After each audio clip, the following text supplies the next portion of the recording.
पांच रत्न, भगवद गीता के पांच विषय और उनका जीवन दर्शन। भगवद गीता सिर्फ ग्रंथ नहीं, जीवन शास्त्र है। उसमें ज्ञान का अपार सागर समाहित है। पांच रत्न, ईश्वर, जीव, प्रकृति, काल और कर्म, इस ज्ञान सागर के मूल्यवान मोती हैं। ये पांच विषय मिलकर अस्तित्व का सार समेटते हैं और हमें जीवन को समझने, जीने और मोक्ष प्राप्त करने का मार्ग प्रदान करते हैं।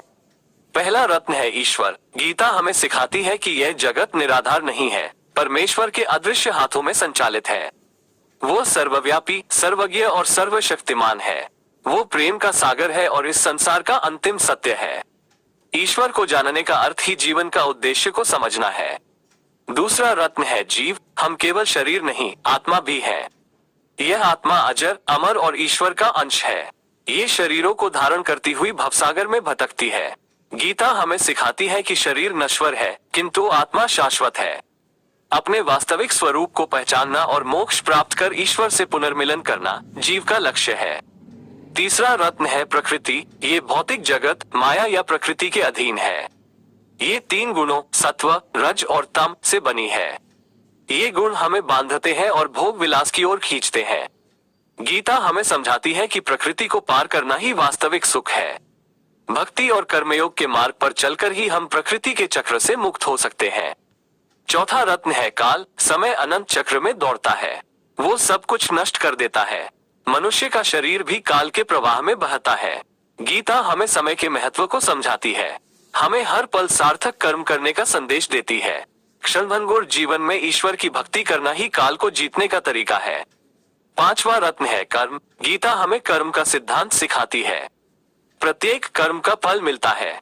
अच्छे कर्म सुख, बुरे कर्म दुख लाते हैं। ये कर्म का चक्र ही हमें संसार में बांधे रखता है। लेकिन गीता मोक्ष का रास्ता भी दिखाती है। वो कहती है कि कर्म करना चाहिए, लेकिन फल की आस नहीं रखनी चाहिए। निष्काम कर्म, ईश्वर को समर्पित कर्म, हमें कर्म के बंधन से मुक्त करता है। ये पांच रत्न भगवद गीता की शिक्षा का सार है। उन्हें समझना और आत्मसात करना ही सफल जीवन का मार्ग है। इन रत्नों को अपने जीवन में धारण करके हम संसार के भ्रम से ऊपर उठ सकते हैं, आत्मज्ञान प्राप्त कर सकते हैं और अंततः ईश्वर से मिलकर मोक्ष का परम सुख पा सकते हैं। इसलिए गीता के इन पांच विषयों पर मनन करें, जीवन में अपनाएं और सच्चे आनंद की प्राप्ति करें। प्रेम का गीत। भगवद गीता में प्रेम और स्नेह की व्यापकता। भगवद गीता ज्ञान का महासागर, न केवल कर्म और धर्म बल्कि प्रेम और स्नेह की दिव्य नदी भी समाहित है। ये ग्रंथ हमें बताता है कि ईश्वर प्रेम का स्रोत है और संपूर्ण सृष्टि उसी प्रेम से उत्प्रोत है। गीता में वर्णित प्रेम और स्नेह जीवन के धरातल पर मधुर संबंधों से लेकर दिव्य आत्मीयता तक विस्तृत है, जिससे ये ग्रंथ मानवता के लिए प्रेम का शाश्वत मार्गदर्शक बन जाता है। पहली झलक में गीता युद्ध क्षेत्र पर अर्जुन को दिए गए उपदेश के रूप में दिखाई देती है, लेकिन करीब से देखने पर यह युद्ध एक रूपक बन जाता है जो हमारे आंतरिक संघर्ष और ईश्वर के साथ अनुग्रह पूर्ण मिलन की कहानी कहता है। इस कहानी में प्रेम और स्नेह ही नायक है। ईश्वर का दिव्य प्रेम। भगवद गीता में ईश्वर को प्रेम का सागर बताया गया है। वो कृपा और करुणा से परिपूर्ण है और सभी प्राणियों पर निस्वार्थ प्रेम करता है। वो सूर्य है जो प्रकाश और गर्मी बांटता है। वो वर्षा है जो पृथ्वी को सींचती है। वो हर सांस में हमारी धड़कन है। गीता हमें सिखाती है कि ईश्वर के इस प्रेम को स्वीकार करें, उस पर भरोसा करें और बदले में उसी प्रेम से उसे स्मरण करें।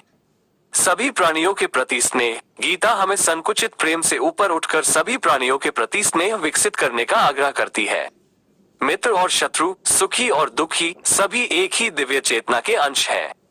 किसी के प्रति घृणा या क्रोध रखना स्वयं के प्रकाश को अंधकार से भरने के समान है। गीता हमें सिखाती है कि सभी के प्रति दया, करुणा और संभाव से व्यवहार करें। यही वास्तविक स्नेह है। कर्मयोग और प्रेम का संगम। कर्मयोग का अर्थ है कर्म करना, लेकिन फल की इच्छा न रखना। इस कर्मयोग में प्रेम ही प्रेरणा का स्रोत बनता है। हम ईश्वर के प्रति प्रेम से सेवा करते हैं, बिना किसी व्यक्तिगत लाभ की आशा के। कर्म का यही निष्काम भाव प्रेम को और गहरा बनाता है और हमें मोक्ष के द्वार खोलता है। भक्ति और आत्मसमर्पण का प्रेम। भगवद गीता में ईश्वर के प्रति भक्ति को परम प्रेम का मार्ग बताया गया है। ये प्रेम किसी वस्तु के लिए लालसा नहीं, बल्कि ईश्वर के साथ पूर्ण समर्पण का अनुभव है। इस समर्पण में प्रेम और विश्वास एक हो जाते हैं। हम हर पल, हर सांस में ईश्वर को समर्पित होते हुए आगे बढ़ते हैं। यही वास्तविक भक्ति है जो हमें दिव्य प्रेम का परम आनंद प्रदान करती है। प्रेम से ही अंधकार मिटता है। गीता हमें बताती है कि संसार में दुख, चिंता और भय अज्ञानता और अहंकार के कारण ही होते हैं। प्रेम इन अंधकारों का नाश करता है। जितना अधिक हम प्रेम करते हैं, उतना ही अधिक हम प्रकाशमय होते हैं। प्रेम हमारी आत्मा को शुद्ध करता है और हमें मोक्ष के मार्ग पर अग्रसर करता है। भगवत गीता में प्रेम की व्यापकता जीवन के हर पहलू को छूती है। ये प्रेम हमें स्वयं से, परिवार से, समाज से और ईश्वर से जोड़ता है। ये प्रेम ही जीवन की सच्ची सुंदरता है और यही हमें अनंत शांति और परम आनंद की ओर ले जाता है। इसलिए गीता के सार को ग्रहण करें, अपने जीवन में प्रेम को जगाएं।